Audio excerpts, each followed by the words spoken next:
Nuevamente, día del Señor. Veamos ese salmo hermoso. Que el Señor en su mano tiene las profundidades de la tierra. Ese es el Dios que venimos a adorar hoy, hermanos. Quiero que en la mañana de hoy, entonces, para seguir nuestra serie expositiva a la Epístola de los Romanos, los invito al capítulo 2. Capítulo 2 de Romanos.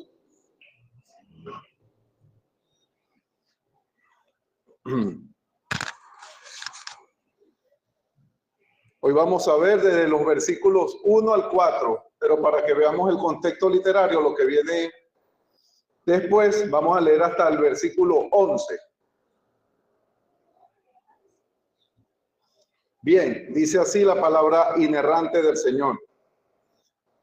Por lo cual eres inexcusable, oh hombre, quien quiera que seas tú que juzga, pues en lo que juzga a otro, te condenas a ti mismo, porque tú que juzgas, hace lo mismo. Mas sabemos que el juicio de Dios contra los que practican tales cosas es según verdad.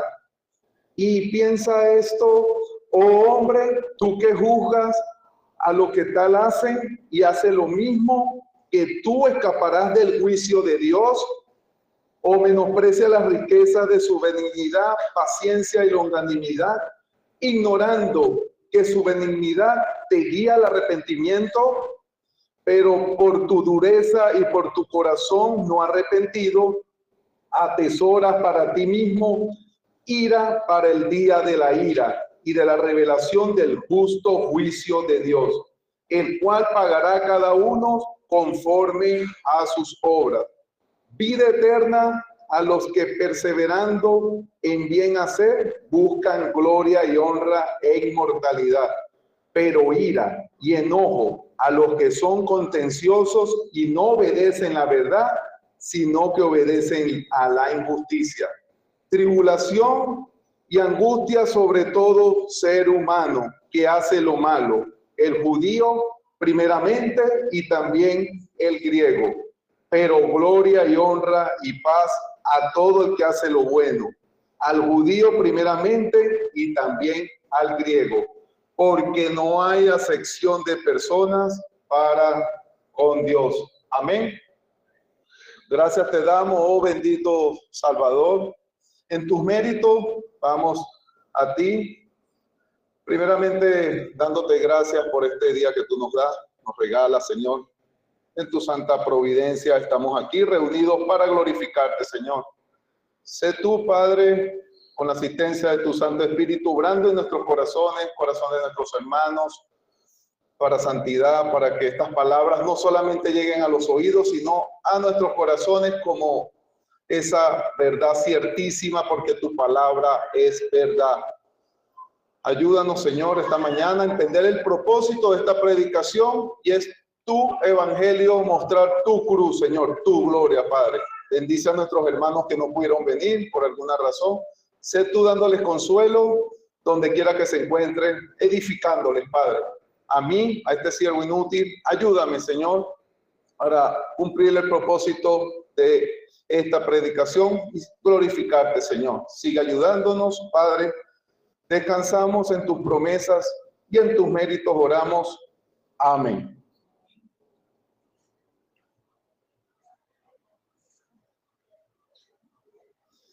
Pregunto, ¿qué le dirías a Dios si hoy estuvieras delante de Él y te preguntara, ¿por qué debo dejarte entrar en mi reino eterno? ¿Por qué? ¿Qué responderías? Tal vez algunos dirían, desde que empecé a asistir a la iglesia, bueno, yo traté de obedecer y ser una mejor persona. Otros dirían, aunque no fui perfecto, y yo creo que hice cosas buenas, más que malas, pues hice más cosas buenas. Otros pensarían, bueno, la moral siempre fue importante para mí y traté de vivir de acuerdo a tu voluntad. Pero si esas son tus respuestas, debo decirte algo con toda seriedad. Estás en un gran peligro espiritual. Porque cualquier respuesta que no sea como esta soy un pecador miserable que merece el infierno, pero he confiado completamente y únicamente en la obra y la persona del Señor Jesucristo. Si esta no es tu respuesta y es cualquier otra, significa que todavía no has entendido el Evangelio y tienes que venir a él en fe y arrepentimiento. Si alguien aquí pensó de esa manera, repito, mi oración es que hoy clame a Dios para que tenga misericordia y le permita entender el glorioso Evangelio. Y precisamente, queridos hermanos, amigos, este es el problema que el apóstol Pablo está enfrentando en la carta de los Romanos. Muchos pensaban que estaban bien con Dios, no porque habían confiado en Cristo, sino que confiaban en su moralidad, en su religión o en su identidad espiritual. Pensaban que su vida era suficiente para presentarse delante de Dios aprobados, pero Pablo escribe esta carta para destruir esa falsa seguridad y decir que nadie escapará del juicio divino de Dios. Si nosotros vemos el contexto, nos encontramos en la exposición de la carta del apóstol Pablo que escribe a los creyentes en Roma. Acabamos de terminar el capítulo 1 y ahora nosotros entramos en el capítulo 2 de la epístola a los romanos. En los primeros 15 versículos, Pablo, como vimos, se presenta en una iglesia que no lo conocía. Allí explica su relación con el Evangelio de Dios y su deseo de visitar a los creyentes en Roma. Pero en los versículos 16 y 17, Pablo presenta nada más y nada menos que la tesis central de toda la epístola de los romanos, de esta carta, que la justicia de Dios se revela en el Evangelio, es decir, el único medio por el cual el hombre puede ser justo delante de Dios es la justificación por la fe en Cristo, creer en Jesucristo. Pero antes de explicar esa salvación, Pablo hace algo muy importante. Primero demuestra que todos los hombres necesitan desesperadamente de esa salvación. Por eso desde Romanos 1:18 hasta Romanos el capítulo 3:20, Pablo está construyendo un argumento desbastador. Dice, todos los hombres están bajo el pecado y bajo la ira de Dios. Todos están bajo pecado, están destituidos de la gloria de Dios. Hermanos, nadie podrá escapar del juicio de Dios. Por eso que con respecto a la pregunta que hacía al comienzo, ¿verdad? Si respondiste que eres mejor, que te esforzaste, etcétera, etcétera, no has entendido tu condición delante de Dios. El domingo pasado finalizamos el capítulo 1 y notamos que Pablo se ha centrado principalmente en los pueblos no judíos, es decir, gentiles. Se ha interesado en decirles que ellos están bajo la ira de Dios, porque han desechado, ¿verdad?, la revelación general, la creación, la naturaleza que Dios les había dado de su carácter divino, bondadoso, justo y santo. Se dejaron llevar por su necio corazón, como vimos, cayendo en idolatría, adorando a la criatura antes que Dios, dejándose guiar por su corazón perverso, aceptaron muchos pecados, entre ellos prácticas homosexuales que se volvieron común en medio de ellos. En pocas palabras, estos pueblos gentiles no tienen excusa porque tenían la revelación de Dios y la rechazaron. Fueron en contra de ella y están bajo el juicio divino. Antes de empezar el capítulo 2, que vamos a exponer esta mañana, entendamos algo importante. Esta epístola, aunque es una carta que el apóstol Pablo les envió a los creyentes allí en Roma, tiene una característica que adquiere como una forma de diálogo o debate, a lo que llamamos diatriba, un lenguaje muy común en el mundo griego. Entonces, una forma de diálogo-debate con un personaje como un adversario antagónico. Vemos que Pablo en el capítulo 1, el apóstol se ha expresado en señalar a las personas, en este caso los pueblos gentiles, en tercera persona plural. como vimos en el versículo 24, 26, 28, por lo cual Dios los entregó. Pero a partir del capítulo 2 hay como un cambio de lenguaje. Ahora él pasa de ese plural de tercera persona, pasa a segunda persona singular. Ahora el debate es con una persona en forma directa. Nos imaginamos a Pablo allí predicando el evangelio en medio de todas estas personas. Y habiendo presentado Pablo la acusación, ya al mundo gentil en el capítulo 1, nos imaginamos a alguien parándose y diciendo, aplaudiendo: amén, Pablo, amén. Esos pecadores gentiles, esos perros inmundos, como los trataban ellos, esos despreciados, esos hipócritas, a la cual Pablo me imagino que les diría a esta persona: no has entendido nada, esta acusación que he dicho también te involucra a ti. Romanos 2:1 dice, por lo cual está conectando lo que viene hablando el apóstol Pablo en ese contexto literario antes. Eres inexcusable, oh hombre, quien quiera que seas tú que juzga. Pasa de esa expresión, como dijimos, de tercera persona plural a una expresión de segunda persona ahora singular, ¿verdad? Que ahora se va a dedicar a mostrar la condición en la que también se encuentra ese hombre con quien está dialogando, que representa ese hombre también a un grupo. Y sin duda, a partir de aquí, la epístola asume el diálogo directo con el judaísmo, a través de un debate con un adversario, como dije, antagónico, un judío. Y lo confirmamos por dos aspectos. Primero, por el hebraísmo lingüístico que hay ahí, oh hombre. Así se trataban los judíos. Perdón. Y segundo, en el verso 17 de este capítulo 2 dice, he aquí tú tienes el sobrenombre de judío. Entonces, ¿qué va a señalar Pablo en este diálogo? Que los judíos están en la misma condición que los gentiles, bajo su ira, y como veremos después del final de este señalamiento, tan necesitados como los gentiles del evangelio de Dios. Por eso la sección terminará en el verso 20 del capítulo 3. Son estos señalamientos. Miren cómo dice Romanos 3:20.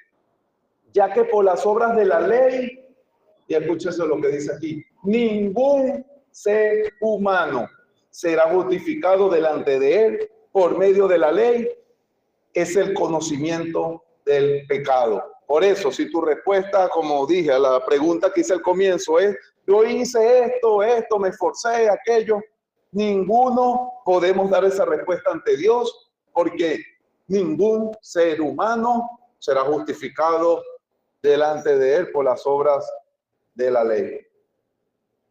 Es cierto también que Pablo amaba a los de su linaje y sabía perfectamente la condición que se encontraban los de su sangre y que iban camino a la condenación eterna. Pablo llegó a decir en Romanos 9:1, verdad digo en Cristo, no miento, y mi conciencia me da testimonio en el Espíritu Santo, que tengo gran tristeza y continuo dolor en mi corazón, porque deseara yo mismo ser anatema, separado de Cristo. ¿Por qué? Por amor a mis hermanos, los que son mis parientes según la carne. Era un peso, pero grandísimo para el apóstol Pablo, ¿verdad? En su ser, viendo que el pueblo judío se encaminaba directo a la condenación eterna. Y todo porque no eran conscientes de su pecado, de su miseria y de la necesidad de un Salvador. Estos moralistas se consideraban buenos. Y en Romanos 10, él también dijo, Romanos 10:1, hermano, ciertamente el anhelo de mi corazón y mi oración a Dios por Israel es para salvación. Así que lo que vamos a ver desde los versos 1 al 4, que el interés de Pablo entonces era destruir las bases falsas en las cuales se soportaba el judío, pensando que sobre esas bases ellos eran salvos. En 4 puntos que vamos a ver, Pablo quiere que entendamos o entiendan los judíos, y esto aplica a cualquier moralista también que se cree bueno, ¿verdad? Que no escaparán del juicio de Dios. Y que desligado, porque hay que decirlo, desligado a Jesucristo, el resultado de dicho juicio, hermanos, es fatal. Ahora, mis hermanos, teniendo esto en mente, debemos leer lo que Pablo dice a este representante de los judíos, a lo cual ahora se dirige. En primer lugar, vamos a ver la falsa seguridad. Dice Romanos 2:1 en la parte A, por lo cual eres inexcusable, oh hombre, quien quiera que seas tú, que juzga. Los judíos, como era costumbre, se sentían superiores a los gentiles. Ellos eran el pueblo a quien Dios le había dado su palabra, el pacto, la promulgación, la ley, eran el pueblo del pacto. Podemos llegar a percibir esa superioridad entonces que el judío creía tener sobre los gentiles. En la forma, podemos verlo en este ejemplo, en la forma en que Pedro, cuando va, se recuerdan, a la casa de un gentil llamado Cornelio a predicar, y Pedro les dice lo siguiente, y les dijo, vosotros sabéis cuán abominable es para un varón judío juntarse o acercarse a un extranjero. Las palabras también que Pablo utiliza en el capítulo 1 para referirse a la situación de los pueblos gentiles en torno a su relación con Dios, al haber ellos despreciado la revelación que Él les había dado por medio de la naturaleza, ¿verdad? De la creación, no son palabras originales de Pablo, sino que era el pensamiento común que utilizaban los judíos para referirse a los gentiles. Por eso Pablo dice, tú hombre, ¿por qué juzgas y señalas si tú también estás bajo la ira de Dios? Y eres inexcusable, no tienes excusa delante de Dios. Nos imaginamos que Pablo, en medio de decirle esas palabras a su adversario judío imaginario, ellos dirían, Pablo, nos estás asociando e igualando con esos perros gentiles en torno a nuestra posición delante de Dios. ¿Qué? La respuesta de Pablo tuvo que ser sí. Sí. Que Pablo igualara al judío con el gentil aquí en este capítulo 2 en relación a su necesidad con un salvador era algo atroz, indignante para el orgullo del pueblo judío. Y ese era el propósito de Pablo, despertarlos, sacándolos de esa fantasía, de su mundo de fantasía, de las bases falsas de su seguridad y su supuesta santidad y obras, de su vida de moralismo que llevaban, que en realidad no existían. Y esas bases falsas entonces le impedían a los judíos ver su necesidad de un salvador para su vida. En segundo lugar, la causa. Romanos 2:1, la parte B. Pues en lo que juzgas a otro, te condenas a ti mismo, porque tú que juzgas, haces lo mismo. Esta causa es que los judíos se hallan en la misma situación que los gentiles con respecto a Dios, la misma, esa es la causa. Tu juicio, hombre judío, que haces al gentil, te acusa. Sí, porque en lo que acusas, te condena a ti mismo, porque haces lo mismo, por lo cual te condenas. Pablo, pero ¿cómo puedes decir que hacemos lo mismo que los gentiles? ¿Cómo? Diría ese adversario allá, ¿verdad? Nosotros no somos un pueblo pecador. Repito, hermano, si había algo que ofendía a los judíos, es que sean asociados como pecadores. Esa era una indignación para ellos. Les daban en la médula, como dicen, del orgullo. ¿Recuerdan el capítulo 8? Cuando unos judíos que supuestamente habían creído en el Señor Jesucristo, ¿qué es lo que hace Jesús? Lo mismo que está haciendo aquí Pablo. Les está mostrando que ellos tenían una necesidad. Juan 8:31.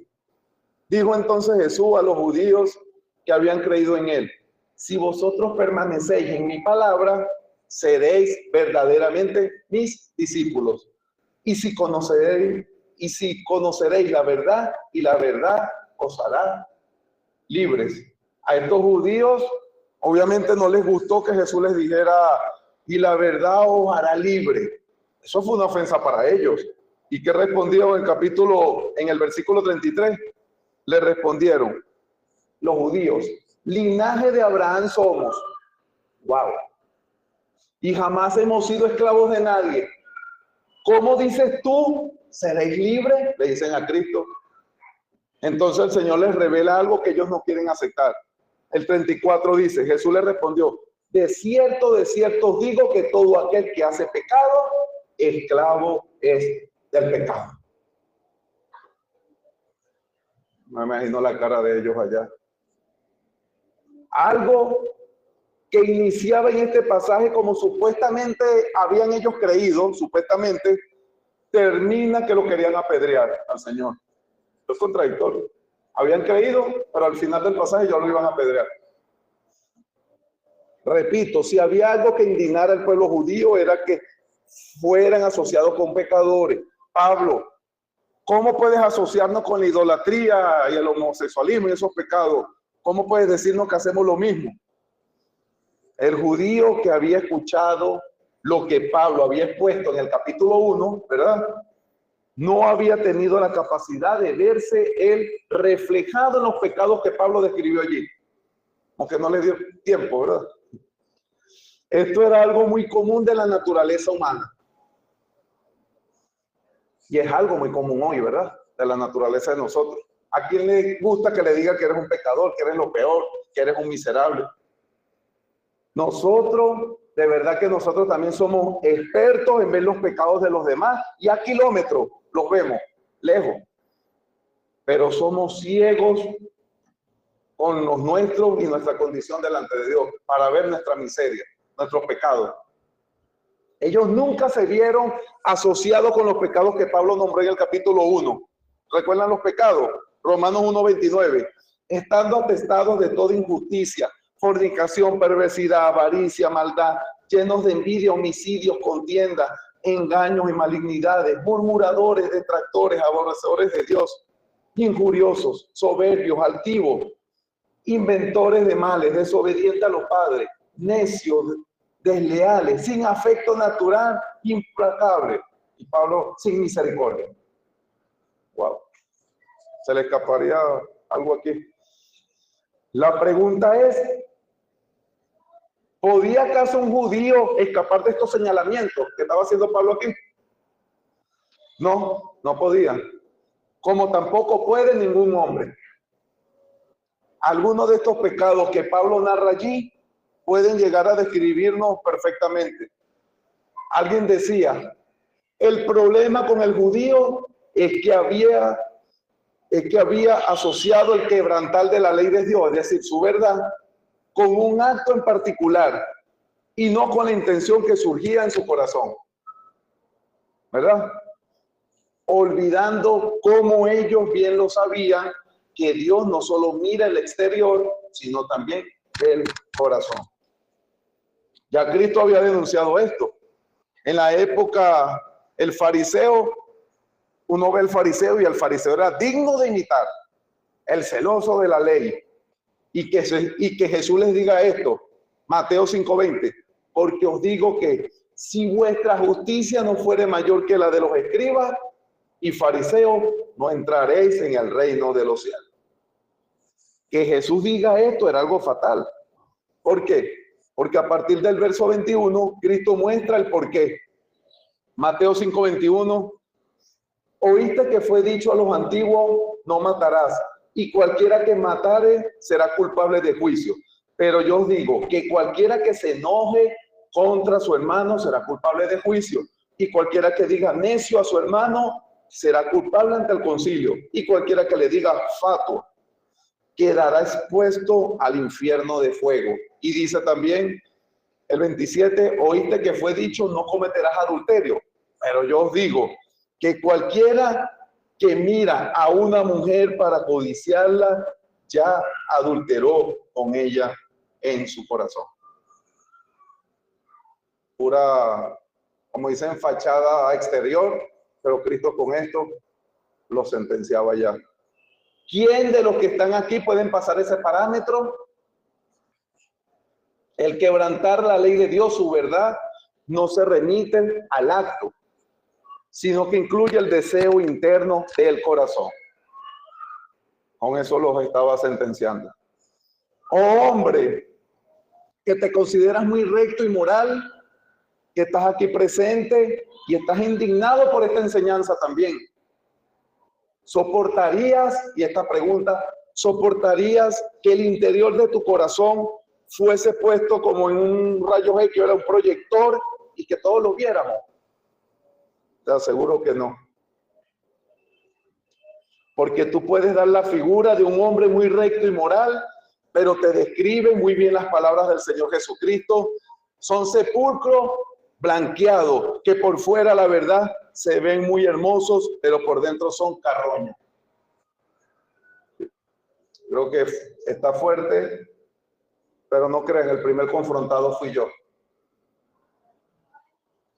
Hermano, esta es la condición de los hombres.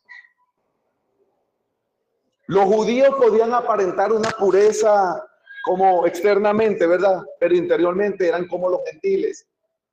Quizás no tenían pecados tan visibles como los gentiles, pero eran tan pecadores y corruptos como los gentiles. Sin duda alguna, los judíos también detenían con su vida llena de pecado que la verdad de Dios que les había sido dada.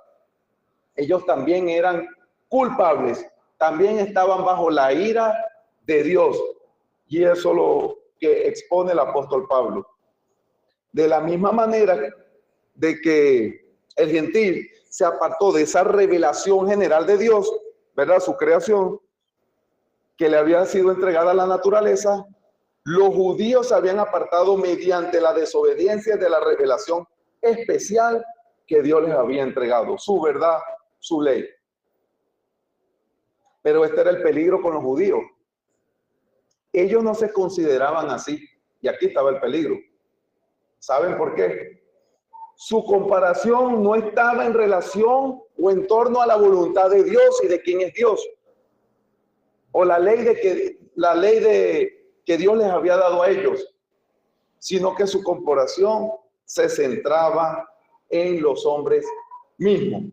En pocas palabras, ¿quién era su estándar? ¿Dios? No, su estándar era su prójimo, los hombres pecadores. ¿Cuántas veces nos ha pasado a nosotros así, verdad? Que vamos a exhortar a algún hermano por algún pecado. Pero es que tú también, se justifica, pero es que tú también eres esto. Ah, yo soy tu estándar. No, tu estándar tiene que ser Cristo. Cuando a mí me vienen a exhortar o a regañar, ¿verdad? Como decimos nosotros, exhortar, yo digo, verdad, no tengo que, si es un ejemplo, si es el pecado de la mentira, no debo mentir porque Cristo no era así. Pero yo de una vez, mi estandarizo es el hombre. Pero tengo que estandarizar a Cristo. Cristo era así. Cristo hacía esas cosas. Ese debe ser nuestro estándar. Y entonces la falsa santidad e hipocresía bien puede engañar al hombre, pero no a Dios. Nadie podrá escapar del juicio de Dios. Por eso que Pablo ahora en el verso 2 va a entrar a mostrar algo que ellos ya sabían. Por eso que el verso 2 empieza, más sabemos. Ya lo sabían, más sabemos. ¿Qué es lo que va a mostrar Pablo? Ahora la base del juicio divino. Más sabemos. Él podía llegarse a engañar al compararse con otros hombres, ¿verdad? Que su estándar sea otro hombre. Pero resulta que esa no es la base del juicio de Dios. Lo que Pablo va a hacer aquí en este punto es destruir eso. Tercer lugar, el engaño de sentirse especial ante Dios. Era un engaño. Romanos 2:2 dice, mas sabemos que el juicio de Dios contra los que practican tales cosas es según verdad. Los judíos sabían que la base con la cual Dios juzga al hombre es la revelación, ¿verdad?, de sí mismo que Él les ha dado. Y recordemos que esta acusación con que inicia toda la sección de la epístola. Romanos 1:18, él empieza así. porque la ira de Dios se revela desde el cielo contra toda impiedad e injusticia de los hombres, que detienen con justicia la verdad, porque lo que de Dios se conoce se le es manifiesto, pues Dios se lo manifestó. Esta es la base con la que Dios juzga, hermano. Esa es la base. Dice Wayne Grudem, el teólogo, Dios siempre actúa de acuerdo a lo que es bueno, y Él es en sí mismo la norma final de lo que es bueno. Dios juzga según su naturaleza santa y perfecta, y el juicio de Dios va a ser igual tanto para gentiles como para judíos. Al contrario de lo que normalmente pensaban los judíos, sus pecados no serían tratados de una forma diferente a los de los gentiles. Dios juzga a todas las personas conforme a sus obras. No era pertenecer a un linaje físico lo que aseguraba, ¿verdad?, la aceptación de Dios o la salvación. Juan el Bautista se los había dicho directamente. Mateo 3:7 dice, al ver que muchos de los fariseos y saduceos venían a su bautismo, les decía, generación de víboras, ¿quién os enseñó a huir de la ira venidera? Haced pues frutos dignos de arrepentimiento, y no penséis decir dentro de vosotros mismos, Abraham tenemos por padre, porque yo os digo que Dios puede levantar hijos a Abraham aún de estas piedras. Dios juzga a los hombres según sus obras, y el veredicto será para todos los hombres culpables.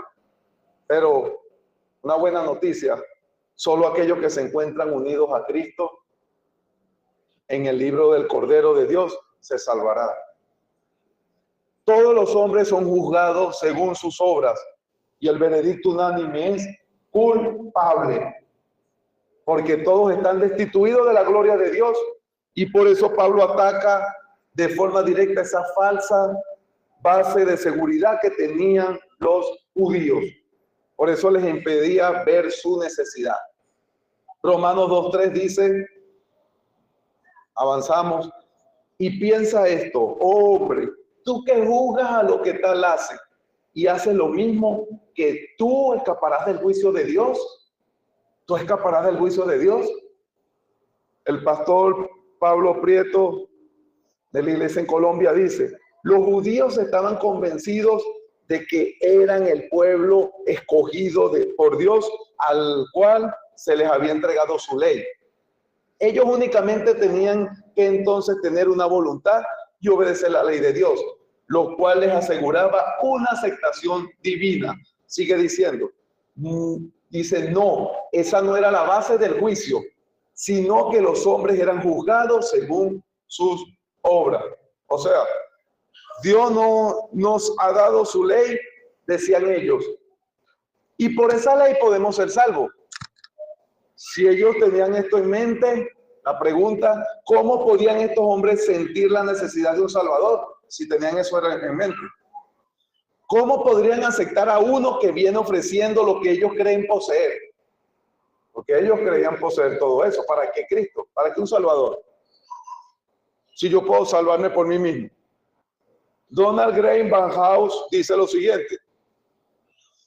Hace esta paráfrasis de este versículo 3 y dice, oye tú tonto, en realidad has hecho los cálculos para ubicarte en un ángulo que te permita llevarle la contraria a Dios y salirte con la tuya.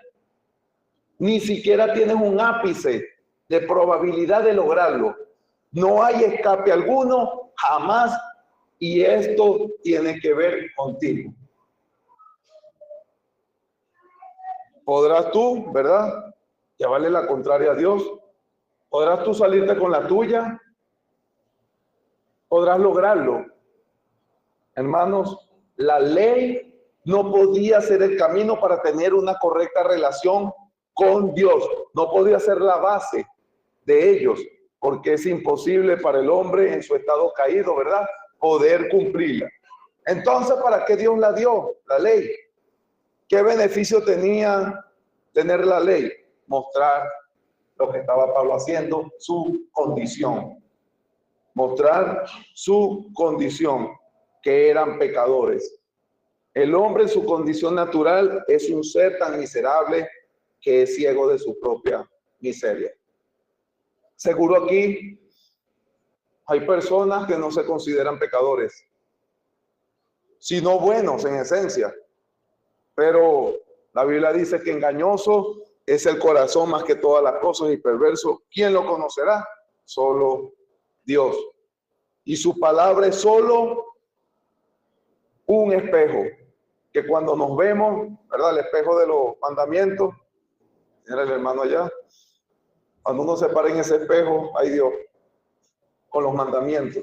Y eso es, la palabra es solo un espejo que cuando nos vemos, vemos seres pecadores e impotentes de poder cumplir la ley de Dios.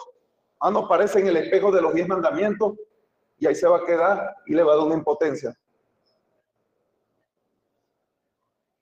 Ay, yo no pensaba que era tan feo cuando uno se mira en ese espejo con lo reflejado en los mandamientos. Y esa ley de Dios más bien nos muestra la gran distancia que tiene Dios con el hombre. Cada vez que me veo reflejado en ese espejo en los mandamientos, ¿qué tan lejos estoy? Por eso que junto con la ley, Dios le fue dado al hombre, ¿verdad? Un sistema sacrificial, precisamente para mostrarles que no era por lo que pudieran hacer, porque no lo podían hacer, que podían acercarse a Dios, sino por medio de la provisión divina de un sustituto. Era la única manera que ellos podrían acercarse a Dios, por el grandioso sustituto, nuestro Señor Jesucristo. Por eso Pablo dice en Gálatas 3:24, de manera que la ley ha sido nuestro ayo, para llevarnos ¿qué? A Cristo más bien, a fin de que fuésemos justificados por la fe. Pero los judíos orgullosos, ¿verdad?, de sí mismos, despreciaron la misericordia divina que tenía como propósito guiarlos al arrepentimiento. Y Pablo se los hace ver en el versículo 4 de Romanos 2:4. ¿O menospreciáis la riqueza de su benignidad, paciencia y longanimidad, ignorando que su benignidad te guía al arrepentimiento? Menospreciaron. Tomaron lo que Dios les había dado, ¿verdad? Su ley, su verdad, y lo menospreciaron. Lo convirtieron en algo sin sentido, lo convirtieron como en una plataforma, por decirlo así, para pecar y quedar tranquilos. Fue tal el desprecio por la benignidad y la bondad de Dios que los judíos tuvieron, que cuando al final llegó la revelación de Dios, que tenía como propósito obviamente llevarlos al arrepentimiento, la rechazaron. La rechazaron. Por eso al final de la revelación, antes de la venida de Jesús, en Malaquías 4:5, que era lo último que tenían los judíos, lo último que tenían como revelación antes de la venida de Jesucristo, dice lo siguiente, Malaquías 4:5. He aquí, yo os envío el profeta Elías, antes que venga el día de Jehová, grande y terrible. Él hará volver el corazón de los padres hacia los hijos y el corazón de los hijos hacia los padres. No sea que yo venga y hiera la tierra con maldición. Ese era el propósito de la relación con Dios, con los judíos. Guiarlos al arrepentimiento. La palabra benignidad, paciencia, longanimidad expresan no que los judíos sean los mejores y buenos y que agradan mucho a Dios, sino que Dios en su bondad y su amor quería establecer una relación con ellos basada en el arrepentimiento. Era eso. No por ser vosotros más que todos los pueblos, os ha querido Jehová y los ha escogido, dice Deuteronomio, no, pues ellos eran los más insignificantes de todos los pueblos. Si era por eso, aquí se queda el argumento. Repito, el propósito no era disculpar el pecado, sino estimular el arrepentimiento. La longanimidad y paciencia expresaban, hermano, la bondad de Dios, quien detenía la revelación del juicio que ellos merecían. Ustedes han confundido la paciencia de Dios con aprobación. Eso es lo que estaba pasando. Confundían la paciencia de Dios con aprobación. Cuando Pablo comienza y dice, la riqueza de su benignidad, paciencia, longanimidad, está hablando de manera en que Dios había tratado con Israel durante siglos. Dios soportó su idolatría, soportó su hipocresía, soportó su dureza de corazón. Pero esa paciencia no significaba que Dios aprobaba su pecado. Significaba que Dios estaba dándoles tiempo para arrepentirse. Era eso. Hermanos, porque si algo demuestra la paciencia de Dios, es la cruz. ¿Tú quieres ver la paciencia de Dios? La cruz. En la cruz vemos dos cosas al mismo tiempo, hermanos. La gravedad del pecado y la grandeza de la misericordia de Dios. El pecado es tan serio que Dios no lo ignoró, no lo minimizó, no lo pasó por alto, sino que lo castigó. Para en lugar de castigarlo sobre nosotros, sobre los que creen en él, su pueblo, los castigó sobre su Hijo. En la cruz, Cristo tomó el juicio y nosotros merecíamos. Por eso el Evangelio dice, Dios no salva a los hombres porque son morales, son buenos. Dios no salva a los hombres porque son religiosos. Dios no salva a los hombres porque pertenecen a un pueblo, a un linaje.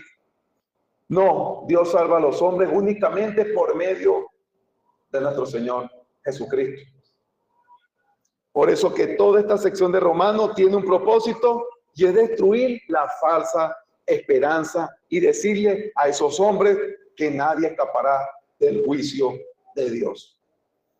Para que el hombre finalmente diga, no tengo nada que presentarte, Dios, excepto a Cristo. ¿Quieres presentarte delante de Dios aprobado? Cristo. Cristo. Para finalizar, alguien puede decir aquí, ¿y qué con nosotros? Nosotros no somos judíos, ¿verdad? Hermanos, los judíos pueden ser el correcto paralelo del hombre que se considera bueno, de ese hombre moral, moralista. Por eso, amigo, si hoy estás aquí, piensas, no soy tan malo, soy una persona buena, yo creo que no le he hecho mal a nadie. Dios sabe que trato de hacer lo correcto, yo creo que lo sabe. Entonces estás cometiendo el error del judío de Romanos 2, si dice eso. Estás interpretando mal la paciencia de Dios. El hecho de que Dios no te haya juzgado todavía, amigo, no significa que estés bien con Él. No, pero es que no me ha pasado nada. Yo creo que estoy bien. El hecho de que Dios no te haya juzgado todavía, repito, no significa que estés bien con Él. Significa que Dios te está dando tiempo para arrepentirte. Cada día que respiras, piensa así, amigo, cada día que respiras es una misericordia de Dios llamándote al arrepentimiento. Respiras aire, misericordia, misericordia. Por eso el tiempo no durará para siempre, por eso debes venir hoy a Cristo. No confundas el silencio de Dios, repito, con su aprobación. Muchos piensan, Dios no me ha castigado, mi vida sigue igual, no pasa nada. Y concluyen que todo está bien entre ellos y Dios. Pero el mensaje de Romanos 2:4 es exactamente lo contrario. El hecho de que Dios no haya intervenido todavía no significa que apruebe tu vida de pecado. Significa que Él está siendo paciente contigo. Cada día que pasa sin que el juicio llegue es una misericordia que te llama al arrepentimiento. Pero llegará el día en que esa paciencia terminará y cuando ese día llegue ya no habrá oportunidad. Así que hoy es el día de la salvación. Ven a Cristo hoy. Hermanos, recuerden de dónde te sacó Dios. Vamos a recordar de dónde nos sacó Dios a nosotros también, ¿verdad? Este texto nos recuerda que si hoy somos salvos, no es porque éramos mejores y éramos buenos, o porque Dios vio algo bueno en nosotros. Bueno, yo creo que Él hace algo bueno. nosotros también despreciamos a Dios, ¿se acuerdan? Vivíamos de espaldas a Dios, éramos enemigos de Él, endurecidos el corazón y vivíamos para nosotros mismos y nuestros deleites. Pero la benignidad de Dios nos alcanzó. Eso produce algo en el creyente, humildad profunda, porque fue Dios el que nos rescató de ese pozo profundo de miseria y pecado. Un cristiano verdadero no mira a los pecadores con arrogancia, sino con misericordia. Los mira recordando, yo también estaba allí, en esa condición, y solo la gracia de Dios me rescató. Hermanos, la salvación nunca fue por nuestras obras, sino por la obra de Cristo. Si Dios nos salvó, no fue porque éramos mejores que otros, fue por pura misericordia, y eso destruye todo el orgullo espiritual. La paciencia de Dios debe producir entonces gratitud y santidad. Si Dios fue tan paciente con nosotros, entonces nuestra respuesta debe ser humildad, gratitud y arrepentimiento continuo. El creyente verdadero nunca deja de arrepentirse porque entiende la bondad de Dios. Lo sigue guiando al arrepentimiento. Recordemos siempre esto, amigos y hermanos, nadie podrá escapar del juicio de Dios. Llévate esa idea en tu mente. Amén.